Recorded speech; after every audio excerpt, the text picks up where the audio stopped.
Today I'm going to be showing you how to preserve sourdough starter by freezing it in the freezer.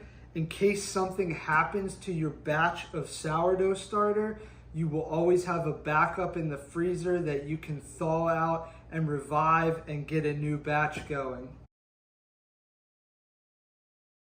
So preserving sourdough starter by freezing is very easy. All you have to do is start with an active sourdough starter. So if your starter has been sitting in the fridge for a few days, or if it has been on the counter for more than a day, basically if it needs fed, start by feeding your sourdough starter and letting it become active. And then once it's active, that's where we're starting right now. So you take an active sourdough starter.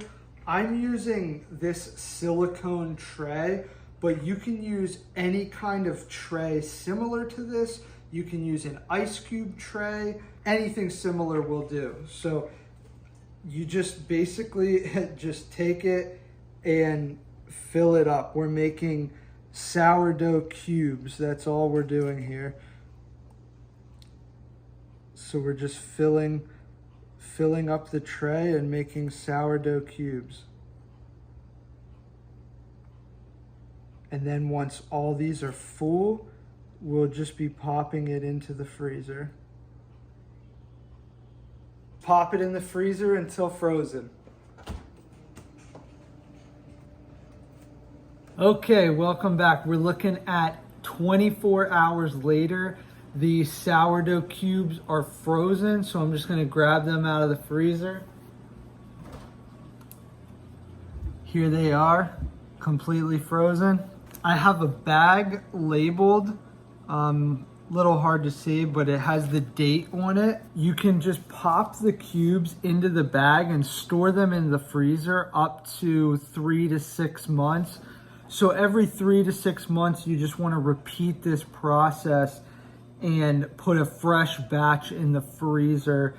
You don't want to keep them in the freezer for 1-2 years or something like that. You just want to have semi-fresh cubes in the freezer. So we'll just pop these out and pop them into the bag, and I will show you what that looks like.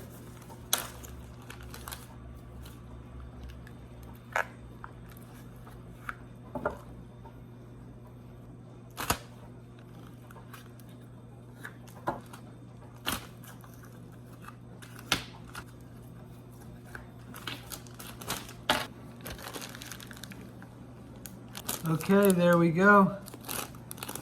We got our starter cubes. They're good for 6 months. We'll put them back in the freezer. Stay tuned. I'm going to do another video about another method of preserving sourdough starter. I've never actually done dehydrated starter, but I'm going to attempt that and bring you along for the ride. And then I'm going to revive both the frozen starter and the dehydrated starter. So stay tuned for some upcoming videos. Let me know in the comments if you've ever tried preserving your starter or what methods you use.